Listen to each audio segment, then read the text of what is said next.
Hi, everyone. Welcome to tonight's webinar about caring for our caregivers and routines and mental wellness. My name is Samantha Locke. I am the Alumni Family Liaison for the Eating Recovery Center and Pathlight Behavioral Health Centers. So before we get started tonight, I'm going to tell you a little bit about ERC and Pathlight. I'm going to introduce my co-hosts, and we're going to learn all about routines, caregiving, and mental wellness. So at Eating Recovery Center and Pathlight Mood and Anxiety Center, we are known for our reputation as leading national behavioral health care providers dedicated to the treatment of eating disorders, as well as mood, anxiety, and trauma disorders. We provide treatment at higher levels of care for folks of all genders, ages 10 and up. I'm honored to be hosting this presentation tonight with Nancy Eigel-Miller, the founder and executive director of 1 in 5 Cincinnati. Nancy, would you mind telling us a little bit about yourself and your organization? Sure. I'm glad I can be here tonight. As Samantha said, I am the founder of 1 in 5. I lost my husband to suicide in 2008, which got me started down this path. We are a nonprofit in Cincinnati, Ohio, and what our mission is to put mental health education programs into area schools. We currently work with 82 schools in Cincinnati, plus the 6 universities, and we're putting education programs in place that include everything from mindfulness to suicide screens and everything in between. We obviously have had major changes over the last 7 months with the pandemic, and what we have seen that is the need for that education and the support has escalated very quickly. And happy that we are having this webinar tonight. And Dr. Lockhart, I know, will do an awesome job of educating us about what we should be looking at. So I don't know, Dr. Lockhart, I'm going to just turn it over to you. All right. Thank you, Nancy. Thank you, Samantha. So hi, I'm Dr. Ann-Louise Lockhart. I'm really happy to be here with you all. And I'm going to share my screen because I have some slides that I want to share with you all. So let's move this over. All right. There we go. All right. So my name is Dr. Ann-Louise Lockhart. I'm a pediatric psychologist and parent coach in San Antonio, Texas. And I'm very happy to be here and talking to you all about this topic. And it's actually really good timing because of all the events that have been going on in our country over the past year and in our world really over the past several months. So what I'm going to do is spend some time talking with you all about this topic, and then for about 40 minutes, and then we'll leave the last 20 minutes for you all to ask questions of all 3 of us, basically. So you can ask away, so keep track of that in your mind, write it down in the chat box, the Q&A, and we'll be very happy to answer as many of your questions as we can in the hour that we have today. All right, so the questions that we're going to consider is, why is this current period so impactful to our mental health? What data surrounds the impact on mental health? What can you do about this in your daily routine? When you should seek help, and how you can help your kids and your teens. So let's start with the challenge of the now.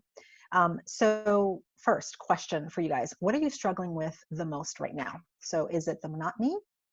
Is it the lack of social interaction? The no break? Or the disrupted routine? So feel free to put that in the Q&A just so we have an idea of where you all are. So what do you feel like you're struggling with the most? The monotony is the same, the lack of social interactions for those of you who feel like you're still in lockdown, the no break, or the disrupted routines. So we have an idea of where people are at.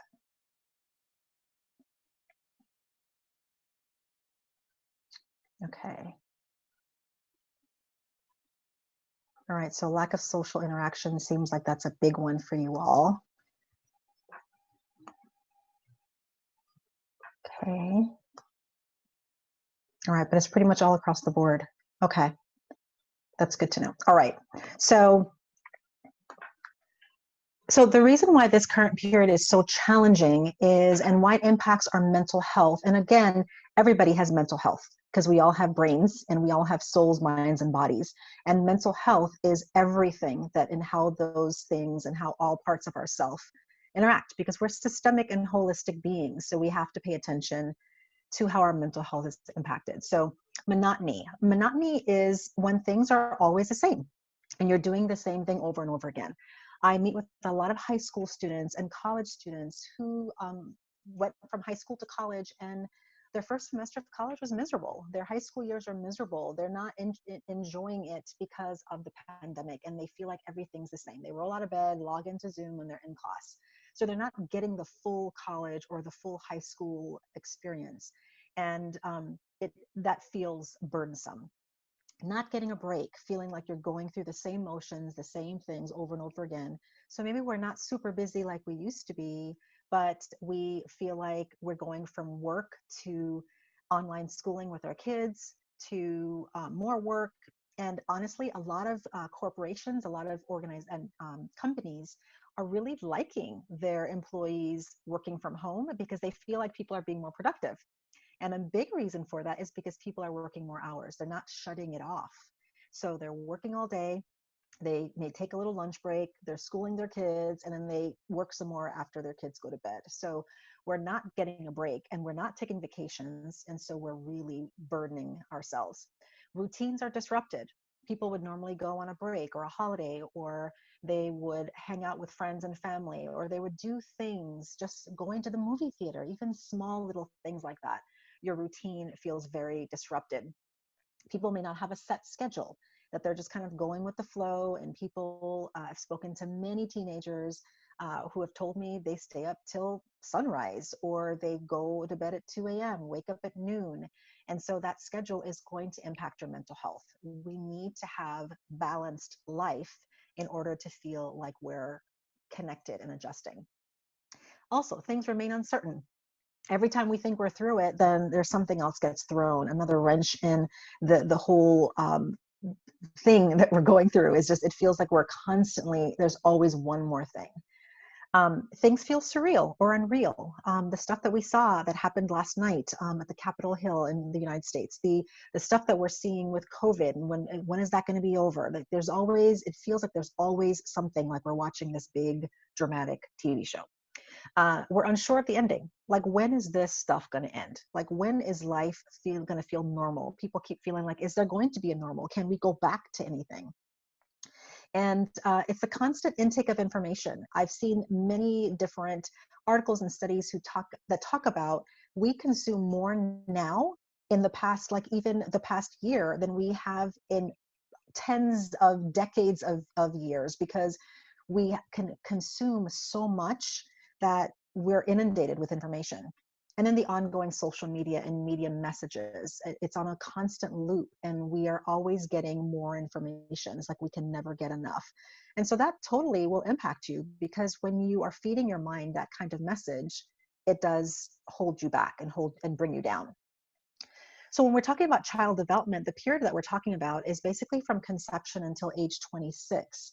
And a child adolescent is in that period of time because of their brain growth and development, where the brain continues to grow until age 26. So this is the period of time that we're talking about. So all the things that we're learning and our children are going through, they're being impacted by this time. Whether it's wearing masks or learning online or wearing blue light glasses, blocking glasses, these things now are part of the norm. Children who missed out on going to daycare, children who missed out on their orientation in first semester or rushing in college, all of these things are part of child and adolescent development. So it's estimated that 13 to 20% of kids living in the US, or 1 out of 5, experience a mental disorder in a given year. And the data shows from the Center for Disease Control that kids ages 3 to 17, the majority of diagnoses are ADHD. And then after that, we have the behavioral and conduct problems, oppositional defiant disorder and conduct disorder primarily. Then anxiety, then depression. So these are the top ones. And then after that, we have autism spectrum disorders, and then Tourette's, which are the motor and vocal tics. So these are the ones that we're talking about. With the 1 in 5 children, these are the primarily where they're falling into. With children, adolescents rather, ages 12 to 17, the majority of them are dealing with ADHD, but also there's a lot of illicit or illegal drug use, alcohol use, and cigarette dependence, where many of them are engaging in these maladaptive behaviors and habits to treat and self-medicate the things that we saw on the previous slide. So they're depressed and so they're smoking, or they are feeling like they can't focus, so they're drinking alcohol. And suicide is the second leading cause of death among adolescents ages 12 to 17. And the first leading cause is motor vehicle accidents. So these are children who we have to look out for. We have to really make sure that we're feeding them the right message so that they're taking care of their mental health, especially when times are so uncertain. And the interesting thing is, I was talking to some colleagues and my husband earlier about this, is when you're looking at the news, I remember when I was a kid, TV started and then it ended, and then the color bars came up on the screen, and that's when you know it's time to shut off the TV. That's like real old school from the 70s and 80s. But that changed with 24-hour news, where it's a constant reel and a constant ongoing consumption of information, and the next story is being told. And the thing with children's very concrete brains is they think in the physical, tangible here and now. They see things literally. So phrases of speech, things that are very abstract, are hard to grasp. So when they see something on the news and there's this big ticker and there's a big headline of something that has just happened, and then 10 minutes later, they loop back to the same headline story, in their mind, they're like, oh no, did more people die of this thing? Did the building get invaded again? Was there another suicide bomber? Like it seems like the thing has happened again. And in their minds, it's like this constant barrage of violence or this constant barrage of bad news that they think is brand new information when it's just on a cycle, it's real. So we have to really make sure we're protecting our kids from all of this because they get confused by these messages. All right, so the long-term impact. Question 2. What do you think the long-term impact will be due to this pandemic? Now, again, with these questions, there is no definitive answer. This is new territory for us. Us, the psychologists, providers, the professionals, we're still winging it and figuring it out as we go because we haven't gone through something like this before in our lifetime. So do you think A, it'll be more isolated kids, B, more stressed out families, C, more connected families, or D, more intentional families? I don't necessarily think it's going to be all negative. I think it could be maybe some positive. There has been some positive that has come out of this in many families, and others where it has been a train wreck. So what do you guys think? Do you think it's 1 or 2, all 4? Okay, I'm seeing a lot of people think it's going to be all of the above. That's good. I think that's a good balanced attitude to have, that's for sure. So yeah, I agree with you guys. I think that it's going to be a lot more of all of it. I think we'll have kids who are very isolated and stressed out, but I think we may have parents and families and caregivers who are more intentional and stay more connected with their families and are more intentional with it. But I do agree that we're probably going to see all of it. Okay. Yeah, you can just type in your answer for it. Okay. So this graphic, every time I share it on my Instagram page, people always it really resonates with them. So take a moment to just look at it. So I'm a big superhero movie fan and I love movies. And when I saw this, I'm like, yeah, this is exactly what we're doing here. We have our family history and we have our mess. We have all the societal, institutional, historical, cultural stuff that's going on. And it's all packed in this big old bus of zombies trying to get to our kids and our future. And we're just holding it back, trying to protect them. And this kid is totally oblivious. They don't even know that they're being seen and protected. And this is the challenge that we have as caregivers is how do we protect our kids from the mess that's coming at them?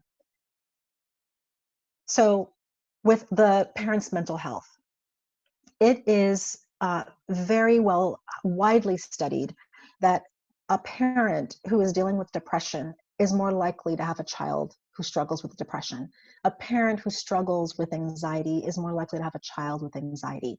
Yes, there are some hereditary and genetic factors, but a big part of it too is learned.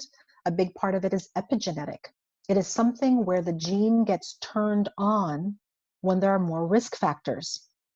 Epigenetic is something that sits on top of the gene. It's something that goes beyond hair color, eye color, skin color. It's something that there are things that are impacted by our environment. So, for example, and I highly recommend that you look this stuff up online. There's a lot of really good research about epigenetics, EPI genetics, and it really talks about how there's 10 different factors that if we have 4 or more out of the 10, our children are at higher risk for developing things like depression, anxiety, early onset Alzheimer's, high blood pressure, cholesterol, early death.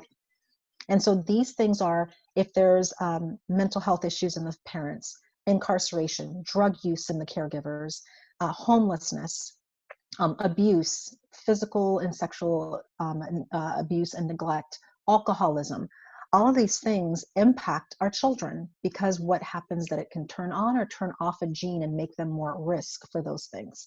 So taking care of ourselves is super important, because we help our children by doing that, by making sure that we are okay as well too.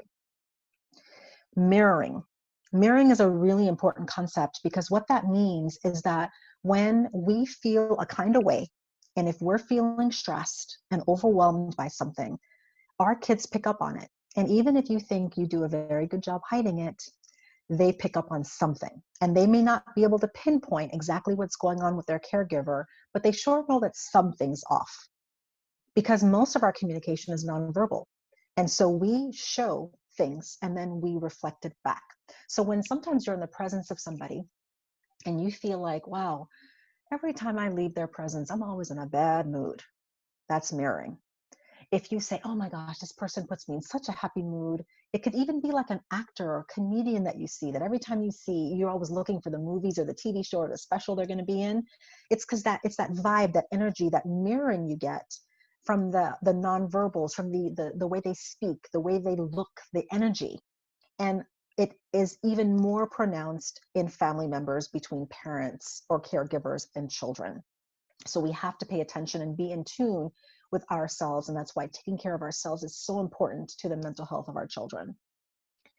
Also, the new territory, like I said earlier, like us as professionals, as physicians, as psychologists, as experts in various fields, we're learning all of this stuff. So when people ask me, like, what's going to happen back when we were still quarantined in 2 months in, 3 months in, 6 months in, what's the impact of children being out of school for an extended period of time? We don't know that. This is brand new territory. So the long-term impact may not be felt for many years, because again, children's brains are growing till 26. So if 1 year of their life was spent in pandemic world, we don't know how that's going to impact them in the future. And then, to go along with that is the true impact. It's that although this can be damaging, the good news is that even with epigenetic risk factors, even with homelessness and incarcerations and mental health issues of parents and drug use and abuse and neglect and all that stuff, is one of the things that can heal that are protective factors. And protective factors can repair the damage of those risk factors. So protective factors are things like support, therapy, getting coaching, a supportive teacher or parent or grandparent. It is prayer, faith, your church. It is being able to be part of a community, being part of a tribe, being part of a group of people who look out for one another. These are all things that are important to keep in mind and be aware of. And so these are things that we want to pay attention to. All right, so the brain. So what we do know is that there's going to be a huge impact. We do know that because we know is impacted. But what we also know is that children and adolescent brains are very flexible. They're malleable. They can adapt really easily. And they can adjust to things. So that means that something happens and the brain rewires itself. And that's amazing. It's harder once you pass that full-blown adult. When something traumatic happens to the brain, whether physically or emotionally, it's harder to recover. But with children, they're really, their brains are very, very plastic. They call it neuroplasticity, where the brain can adapt to horrible situations. And that's the good news with our kids, but we have to provide those protective factors. And the way we do that, the easy way to do that, well, I don't know if the easy way, but the practical way that is right here that we can give is safety, security, and stability. If we can provide that to our children, we can provide those protective factors. We can build them up so that the brain can make the connections that it needs to survive and adapt to these situations. So it's even when we feel stuck at home, we can reframe it to being safe at home. When we feel like, oh, it sucks that we can't go to the movie theater, well, how about we have a family movie night with popcorn and having a picnic on the floor while watching a late night movie? We can provide that safety, security, and stability, which is protective for the brain and protective with those social things. Because when we look at Maslow's hierarchy of needs, it's a pyramid of needs. And a lot of the things that we're concerned about are higher order needs: belonging, communication, relationships, connection, self-esteem. Those are higher order needs. The basic things that needs to be met first, not just for children, but for us too, is to be safe. Well, actually first is to have food, water, and shelter, and to feel safe and secure. And then we can deal with all the other stuff. So if a child doesn't feel that they have the food, the water, the shelter, safety, and security, all those higher order needs that we think are super important, although they are, is not really going to matter as much if they don't have that foundation. So what can you do about this in your daily routines? Having a schedule.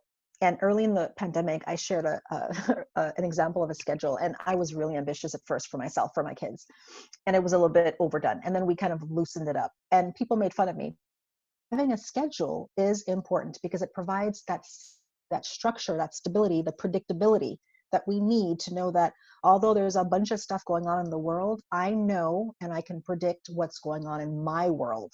My world is safe and I can feel secure and soothed and safe. It's important that we remain flexible. So even though we may have a schedule and we may have a routine, that we still need to maintain some flexibility in that. Because many times what I've seen is that when people's mental health is triggered or they decompensate and kind of spiral downward, it's because they're too rigid and inflexible.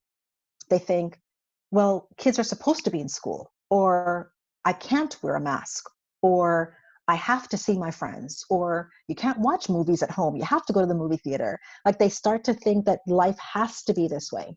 And although this is how life has always been, it doesn't mean it always has to be this way, or we can make small little pivots and change. So flexibility is so key. It is really, in my personal opinion, when I'm doing therapy with my clients, it is at the foundation of a lot of depression, anxiety, panic attacks, tantrums, poor sleep, medical issues, poor interpersonal interactions. Like being inflexible wreaks havoc in people's lives. Also, staying connected is really important. Even if we are on lockdown in wherever you live, even if there's curfew where you live, whatever it is, kids can't go to school, there is still ways you can stay connected. And that is so important to be creative with that. It's important to also stay regulated. And staying regulated means you stay balanced, that you keep things in check so that you make sure that you have the proper amount of sleep, water, food, rest. You have some alone time, some together time. It's about staying balanced. Also, changing it up. So I've spoken to students where I'm like, okay, being at home every single day is boring. So change it up. Some days, maybe you go to the library and take your classes there online, or stay in your car and get the Wi-Fi from a coffee shop and do it there in your car, or hang out with a friend and do it somewhere where you can kind of hang out together and support one another so that you can motivate one another. And then limiting the media exposure, because the constant barrage of images is distressing. And there has been a lot of different studies that have come out that have connected significant amount of social media,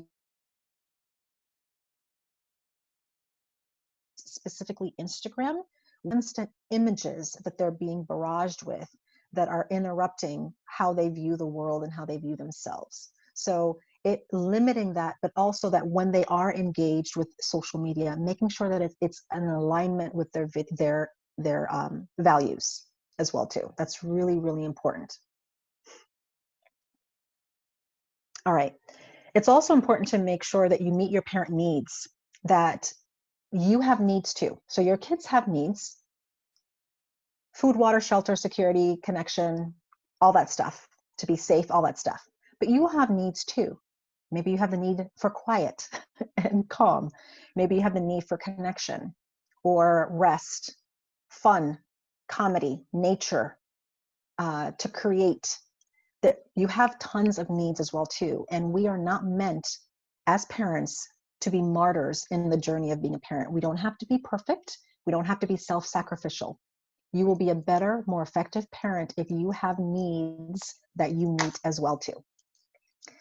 Also, keeping in mind of your mirroring, not just with your kids, but also with your partner, with your parents, with other family members, that you all are all going to mirror each other, and it's all going to come back in a cycle of feeling either uplifted or depleted as well too. And also, don't take your child's behaviors so personally. Now, this is a hard one, I understand. I have 2 kids myself. I have an 8 and 10-year-old. And I know that sometimes when they do things, you think, oh, they did this because of this, okay? And I've seen parents so often think, if my children are super well behaved, I must be an amazing parent. But if they're really poorly behaved, I must be a terrible parent. And you have to stop that right now, because that is not always the case, and there's no one-to-one that always proves that great parents always have great kids and terribly regulated parents have terribly regulated kids. Sometimes that is the case because of the mirroring, but we can't over-personalize our children's behaviors. Ultimately, our kids have free will and they have control and they're able to dictate their behaviors, and we ultimately have to parent them in a way that meets their needs and that matches their personality, and that we do the best that we can and make adjustments. Again, it's the flexibility to see, what does my child need? What do I need? How can we meet in the middle? And then to understand there's developmentally appropriate needs that go along with that. And kids are going to struggle from time to time. Okay, so when should you seek help? What area do you need help with? And again, you can share this in the chat, or you can just think about this in your head. Do you need support for your kids? Support for yourself, support for your kids and yourself, or support as a professional? So I want to have an idea of who's out there and who you guys are. Where do you feel like you need the most help with?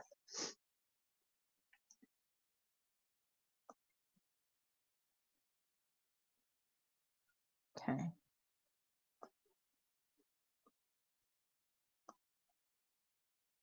All right, so I'm seeing a lot of support for kids and self, and some as a professional. Okay. All right.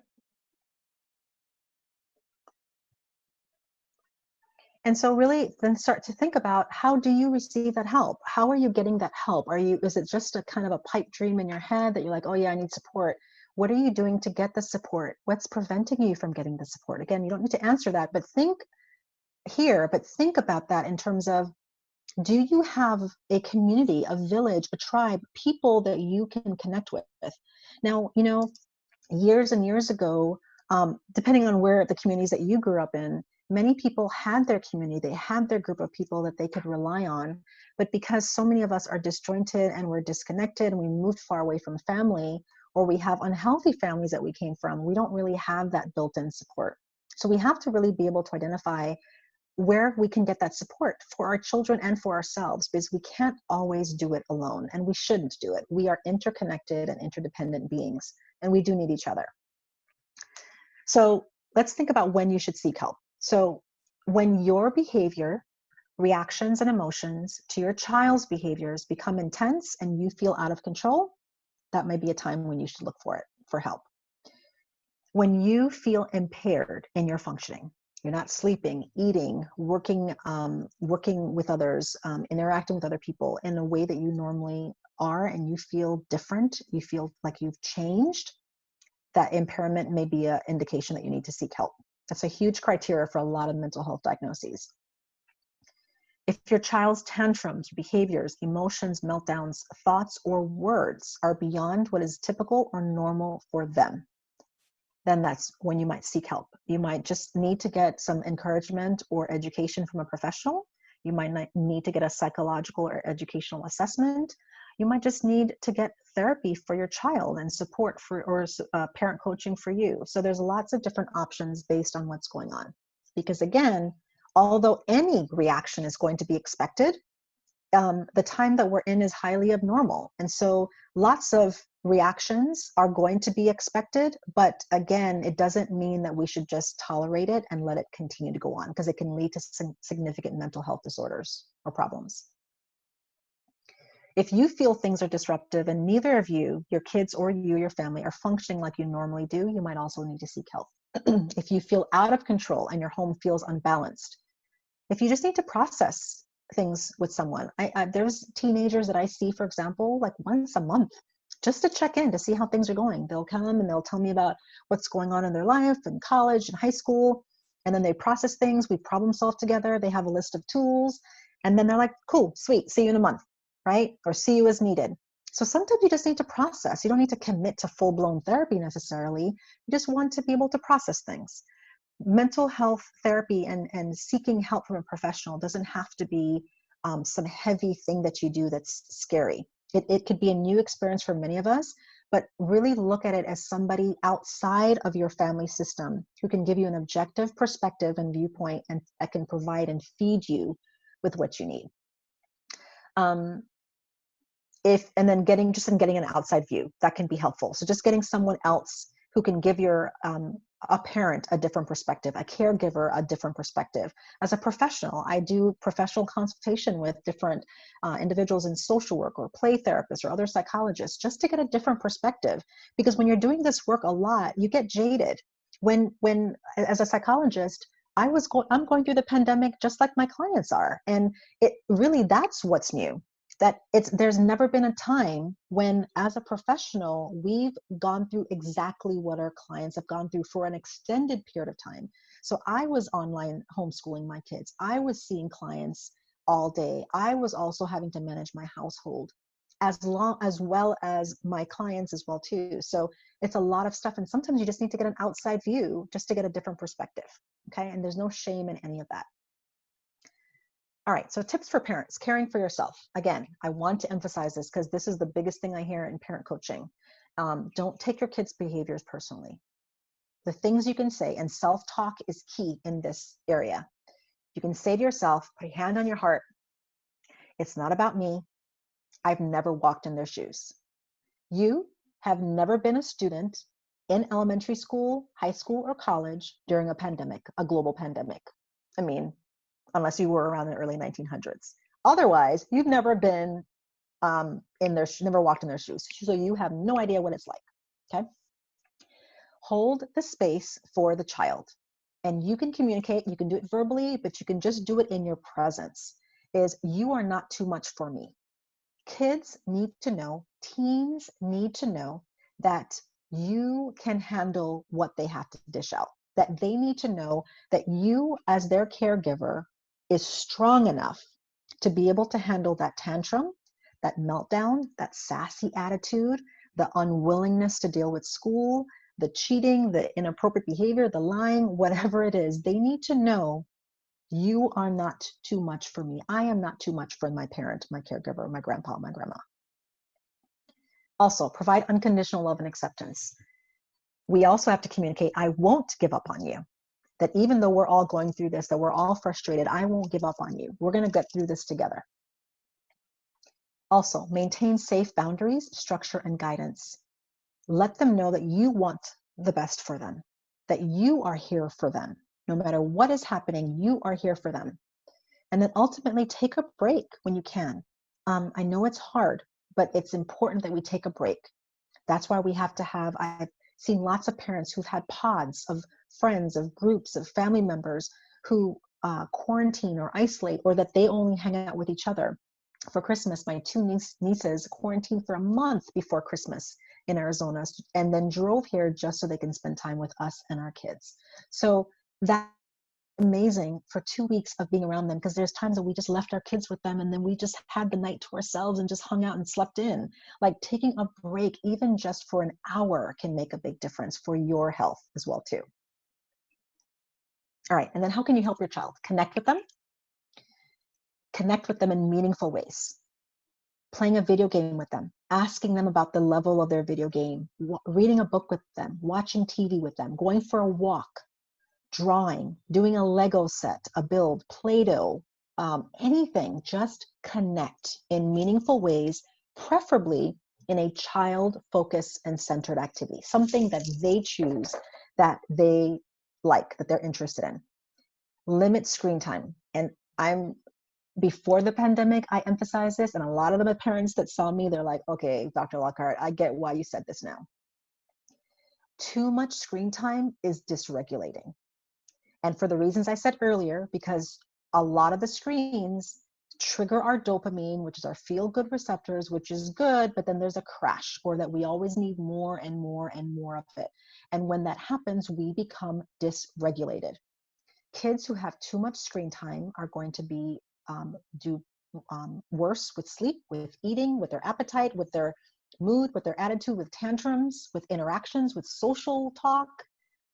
It's just not good for social interaction. So having rules around how much screen day, or even when it starts. So before the pandemic, my kids did not have screen time before noon, fun screen time, even on the weekends, even on holidays, even on breaks, because I wanted them not to roll out of bed and just turn on a screen and get on it. I wanted them to be able to have hobbies and do other things that were interesting and exciting for them. Okay. And then keeping a balanced routine, doing special things together, and creating new routines. So they will be less likely to remember the horror that occurred during this time, all of this mess that we've been dealing with. They won't hold on to that as much if they remember the safety, the security, and the fun times you had together. Always, always, always use empathy first when we're responding to your child's emotions or circumstances. You don't need to fix it. You don't need to give them advice. They often don't need that. They need to feel heard and understood. And empathy means that you're trying to see things from their perspective.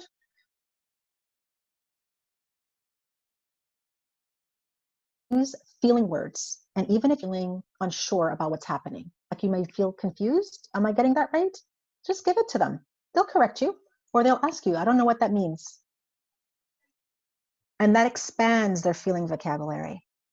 But also teach them to name the sensations or body cues, things that are going on in their body, because that increases and expands their somatic intelligence. Oh, when I feel nervous, I feel it in my stomach. When I feel angry, I feel it in my hands.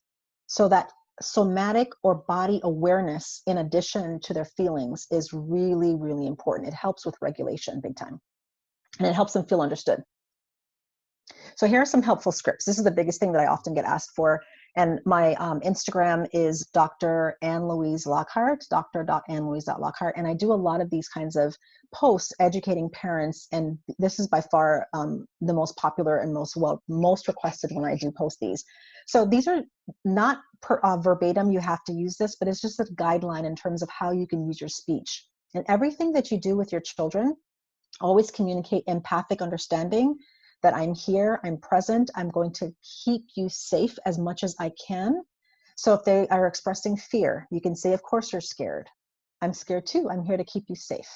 I know it feels unfair, that's hard to feel that way. You can talk about feeling uncomfortable, how it's been inconvenient to be part of having COVID, that it feels miserable, I know it feels that. So just being able to empathize and process these things with them, so they understand it does feel uncertain and things do feel uncomfortable. And it is hard to feel that way. You don't have to have the answers and you don't have to fix it and you don't have to make them happy. You just need to reflect it back. This is one that I did yesterday that got a lot of reshares and feedback about the stuff that happened in our country yesterday. That you can say, you know, what happened today in our nation was hard to watch. There are a lot of things in America's history that have been violent and horrible. I'm here to keep you safe. What questions do you have for me? Now, you may not be able to keep them physically safe, but you can do your best to keep them emotionally safe. If you're part of a disenfranchised or a group that you feel like you've been oppressed as well too, it's kind of hard to make those claims of safety. But what you can do is make it okay to share their thoughts, their fears, and their feelings. So one thing I want to share before we go into questions is when this first started, I remembered it felt a lot like when I was in high school and when I went through a hurricane.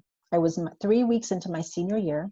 I was born and raised on an island of St. Croix in the US Virgin Islands. And my senior year, we were told that this Category 5 hurricane was coming. And we didn't have any idea what that was. It was a 100-year hurricane. We didn't know when it was going to hit. We knew when it was going to hit, but we didn't realize how bad it was going to be. And it was bad. It ripped apart my house. My mom almost got sucked out of the house. It completely destroyed my home while I was in it. It was terrible. We were without food. Real food. We had to eat MREs and Red Cross food and military food for a time period. We had no electricity for 9 months. It was miserable. I was out of school for a few weeks. And this is my senior year. I got dengue fever by being bit by infected mosquitoes, thought we were gonna die. It was just horrible. It was horrible. And I wanted to leave the island. I told my mom it's safer in the States. And she said, no, we don't run away from our problems, we persist. And I thought that was ridiculous. But I'm glad we stayed, because I was a terrible student throughout high school. But that year, I persisted. And I decided, in order to get the heck off of this island, I need to get the best grades ever so I can have good options for college and to go to the States because it's safer up here. And I rocked it out, straight A's, honors. Like, I worked my tail off and I persisted and I thrived. And I don't think that's exactly what my mom said necessarily. I don't know if that were her exact words, but that's what I remembered and that's what I felt, is that she was there for me. We connected as a family, we connected as a group, and we persisted in them, and we shared and we supported one another as a family, as friends. And that helped me. And that has always been the thing I've gone back to with hardship. So it helped me to learn how to thrive during hardship rather than to whittle away and feel worse. And that's what we can give to our kids, is that we can give them the stability and the security of our presence and our connection. So our kids look to us for encouragement and for strength and as a model to get through tough times like this. And they look to us to figure out how to handle tough situations. So that's the gift that you give to them, is that although it's tough, that we will get through this together, and what you do does matter. All right, so that's my contact information. Feel free to reach out and get information from me. You can take a screenshot or a picture, and be happy to help you if you need help or coaching, parent coaching. All right. Thank you so much, Dr. Lockhart. That was a lot of really awesome information, and you seem to get a lot of engagement. Folks really thinking about the content while you were talking about it, which is awesome. So for those of you that have questions for Dr. Lockhart, we want to be respectful of everyone's time and end at the hour mark. But if you have any questions, feel free to take a minute to think on that and send them in. I know we have a few folks that sent some in already. So I'll start with some of those while folks are kind of thinking about it and typing in. Dr. Lockhart, I think one of the things that came up a few times in the chat was folks wondering about limiting screen time, especially with like the older kids and the teens. How do you recommend doing that? So with the younger kids, it's a little easier. There's a little more control that parents have. And how do you recommend about that with the older kids? Yeah, I think that it goes back to seeing how the screen time is impacting them, because there are some kids that can be really responsible for it and can manage and monitor themselves. So kind of just assessing how are they doing. And I think family meetings around things like screen time are important to kind of get their perspective on what they think is going well, what they think is not going well, and what is the excessive screen time, for example, getting in the way of them getting to bed on time, finishing their schoolwork, their attitude, whatever it is I think it's important to have a discussion, and then having a contract that you do collaboratively about what is realistic and what can we do and expect to do. And then as the caregiver, also modeling the same thing. Because if you're telling them that they shouldn't be on their screen time as much as they are, and then you're like, yeah, get off your screen, then again, we're not mirroring and we're not modeling the right thing. So I think it's important to have a good discussion with them about it and see how it's getting in the way. Yeah, that's great. That makes a lot of sense. What about one of the parents, Esther, or our folks, was wondering about do you have any suggestions, or can you speak to what you should do if your kids don't want to connect with you, even if they know you're trying the best that like you're trying, they know you're trying, and they know it's a hard situation, but there's trouble with that connecting piece. That's a great question. For a lot of times with teenagers, that's very common, because a big developmental task for teenagers is what they call individuation, is that you move away from your parents and you become your own individual, separate from them as your own separate entity, and you connect with peers. And the challenge with that is that with this pandemic, it has limited some of that connection and that transition.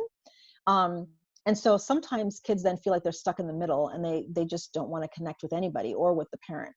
So what I would say is that first, know that disconnecting from you, especially if they're a teen, is developmentally appropriate and normal and expected, actually. And if they don't want to connect with you, give them some space, but also then find ways to connect with them that's meaningful to them. Because what I find often, most teens do want to connect with their parents, even when it doesn't seem like it. But I think what I see with many parents is that they try to connect in ways that are meaningful to them rather than to their teen. And so it's about finding ways to connect with them in ways that are important to them. Because then if all you're doing when you're connecting to them is asking them when they are going to clean their room or when they finish their homework, and there's nothing interesting or engaging or fun to talk about, why would they connect with you? So it's about being interesting as a parent, being fun, letting your hair down a little bit, making jokes with your kids, and doing things that they find fun and enjoyable. A lot of parents have moved away from that, and they've forgotten. You were a teen once, you were a kid once, and there's some things that you know that you enjoy too, but you're not doing it with your kid. That's a good one. What about, can you maybe speak to maybe families that are really struggling, feeling like things have fallen apart right now, like everyone kind of can't sit in the same room together? Like, what are ways that we can kind of restore that, or tips or whatnot that you might? Yeah, that's very common, because people are sick of being around each other. I mean, it's a long time being around each other in a very small or enclosed space. And we all, like I said earlier, we all need time when we can be by ourselves and then be with somebody else. And when you don't have that option, especially when you don't have a lot of space in your home to do that, even if you do, it can feel overwhelming. So I would say to find times where you can even divide and conquer. So if you have a family member or a partner or a spouse, to be able to divide, go someplace different with the child and that caregiver, so that you can change up your environment, change up your setting, change up who they're around. So that way you mix it up a little bit. And so even 30 minutes for a walk or going to the library or going someplace different can make a big difference. So I would say change up your routine and change up not being so much around each other, because it can get like cabin fever. I mean, that's what happened in The Shining. That's why he lost it. Like, that's just too much. You can't be around people that long. You start to hallucinate and lose it and get irritable. You have to be around other people and have to change up your routine. That has saved us too. Good point. Wondering if you could speak to what's the best way to deal with the unquote, this does not make me feel happy, unquote, wanting to quit activities just a year ago were the most important thing. So it sounds like that might be more of like a COVID specific something, or perhaps maybe even not, but don't know if that rings a bell. Wait, so an activity that they used to enjoy pre-COVID and now they don't want to do it because it doesn't bring them happiness. Is that correct? Yeah, it sounds like it. Yeah. Well, I mean, I think that's where we normalize it. That's where the empathic statements can come in, where again, it's about connecting with our kids in ways that are meaningful so they feel understood. Kids want to feel understood. So to say, oh, I get it. You used to love soccer and now you can't stand it because it's just like, it just feels like one more thing. It doesn't bring you joy anymore. I totally get that. And so reflecting that back So they feel like, yeah, and then using the words they use. So if whatever words they use those back at them so they can hear it from that perspective. And then just kind of pause a moment and then see where that goes. And if they're not saying anything more, say, well, tell me more about that. Tell me more about why it brought joy before. What did you like about it before? And then find out if there's common themes that are coming up. Or I loved when I was with the team, or I loved when I was hanging out with my friend, whatever it is. And then see like, okay, so then what's different now? Why isn't it bringing you joy now? And then based on that, then you can see, well, where are the pieces that are missing, where the joy is being sucked out? And then getting them into problem solving mode and saying, well, if that's something that you no longer find joy, but you used to, is there a way that maybe we can bring the joy back? And so I think a lot of this is just meeting them where they're at and empathizing with their struggle and helping them understand that you get it, you hear what they're saying, and let's solve it together. I hear that a lot from teens. They just want to feel like adults in their life get it and that they can just process it rather than saying, oh, stop being silly, just do it because you used to love it before. And then now they shut down and they're not going to say any more about it. That's a good one. This question is it might honestly be good for both of you, Nancy. I know you work closely with a lot of the teens in the work that you do. So I'm curious what you both might say to any suggestions for parents that have, increasingly independent teens that are struggling with following some COVID restrictions or rules. So that notion of like the little bubble, but our parents are worried that the bubble might not be as small as, other teens are saying that it is or whatnot. I was curious if any of you could speak to that. Nancy, you want to go? Sure.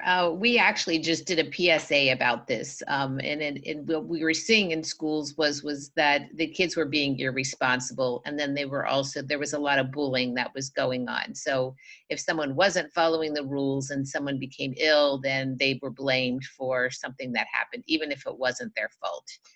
And for them to understand that this is a pandemic and people are going to get sick, even if you're doing everything right. But it's our responsibility to do what we can to keep everyone safe.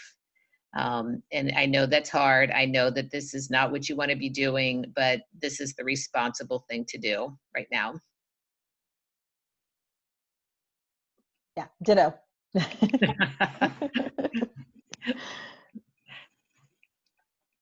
Curious if this also might again apply to both of you. What you could talk about kids and then or teens that might kind of be operating a little bit differently, but kids that aren't interested in school at the moment, and how parents might be struggling with keeping them engaged since it's not in-person learning, and that's been a struggle kind of across the board for everybody. Oh yeah. Well, I mean, it's boring for a lot of kids, and they feel like a lot of the work is either busy work or meaningless, or they don't see the point in it. They don't feel connected to their teachers or their classmates. It sucks for them. And so I think that's where you have to engage them in ways to make it meaningful again, and find out again, what is getting in the way of you enjoying it. I know, and again, empathizing with them, saying, I get it. It would be hard for me if I was in school online for all these many months. It's terrible.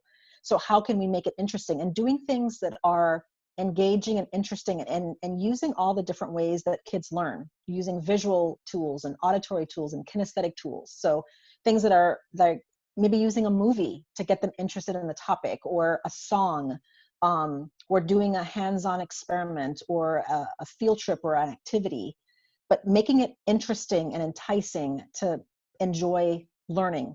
And so that's what I would say, is to try and find out what is getting in the way of them enjoying it, what's even helping them advocate for themselves with the teacher, to how you can be more of assistance to get them engaged with the academic learning, because it is hard. It's hard to stay engaged for this long. And a lot of these kids feel, what I've heard from a lot of kids is they feel like, what's the use? I'm never going to use this stuff. Or I feel like it's just busy work, or I feel like it's boring, or I don't understand it, but I feel embarrassed to ask a question. So, but we won't know what the roadblock is if we don't have a discussion with them. I think a lot of the answers to these questions are having discussions with your kids, but not discussions where you think you know everything. Discussions where you're collaborating with them and you said, oh, well, that's interesting. Tell me more about that, rather than that's ridiculous. Yeah. Yeah. Listening is key, because it's, you know, there are a lot of feelings. Everybody's having a lot of feelings right now. Yeah, that's a good point. How common are you all seeing, is it for teens to be perhaps failing classes right now, or, you know, erring on the side of just giving up? Is it like an increase in it being common for teens to be running away, or just kind of disconnecting in a significant way? What are you both seeing? Yeah, I'm seeing that. Yeah, I'm seeing a lot of that too. Yeah, and it's for the same reasons. It's boring, it's not engaging, it's the same. Mm-hmm. They thought it would be over by now and be back in school. It's just hard. It's hard. I can't even imagine being a student right now like this. And it also, a lot of the kids, we're seeing that, you know, they have to take on more responsibilities now. Their parents might be in school, they might be the one that's the caregiver at home, and they're just, I just can't do everything. Yeah. Yeah, and really I find that more kids are having to be more independent in their learning. So like when my kids were doing online schooling last semester, and I'm working all day, and I check in on them in between clients, but they're pretty much on their own. I mean, they're 8 and 10. They shouldn't be on their own learning, but I don't have any other choice. You know, and so a lot of these kids were forced to be more independent in terms of their learning and just kind of wing it and figure it out. That's draining. That's very draining. This is a question to speaking to the parents and caregivers. So what would you all say to the parent and the caregivers that feel like they're failing because they can't do it all? The virtual schooling, the working from home, just the managing like all of these external global stressors that are going on, and then just like regular life stress that happened, you know, that just like at the baseline before any of this other stuff happened. Any suggestions or thoughts on that? The one thing that we've been telling people is that they have to take care of themselves, that they have to take the pressure off, that we cannot perform at the same level we were performing before. Everything is different now. So step back, reevaluate, see what you really need to do, what brings you joy, and really figure out how to take care of yourself during this time frame. Because if you're not doing that, you can't take care of anyone else. I agree. And I think a big thing too is to be gentle with yourself, and that not to make a big deal out of so much, because, you know, if your kids eat cereal for dinner, it's not that big of a deal, you know, like they'll be fine. Like, you don't have to do it all. And I think it's important to be gentle with yourself and not make such a big deal out of everything. Because then it puts more pressure on you, it puts more pressure on your kids, and then it disrupts the connection and the relationship. So I think the gentleness is really, really key. Well, thank you both so much for your time and your expertise. I feel like I learned a lot, and it sounds like our attendees all learned a lot. Any last things either of you would like to say to everybody before we call it a night? I just think I want people to just feel encouraged that, you know, I saw this great analogy that talked about like we're all going through the same storm, but we're not all going through it in the same way, you know, and that many people are having a hard time and many people are thriving. And it doesn't, just because one person is doing well and someone isn't, doesn't mean you're doing it wrong. And so I think that people just need to be just gentle with themselves and patient with the process, because it is hard, and it's okay if it's hard for right now. And I think we need to give ourselves that message and tell our kids the same thing too. It's okay if it's hard right now, and it's okay if you're uncomfortable. It's all okay, and then we'll get through it together. So, yeah. And I think it's just, you know, mix things up, keep trying different things. Yeah. Don't get discouraged. It's what we were doing before is not available right now. So what can you replace it with that will keep you in a good mental state or wellness? Definitely. Mixing things up is really key. Yeah. I did that with my hair. Every month I'm changing my hair. So even doing something simple like that gives me such joy, you know, and it's amazing how it makes such a difference. And I think we need to make sure that we take care of ourselves and we mix things up. That's key. Yeah. Well said. Thank you both so much again for your expertise. Thank you everyone for joining us. We hope you're leaving here feeling like your burdens are a little bit lightened. And best of luck to all of you. Stay well. Bye. Thank you. Thank you. Bye.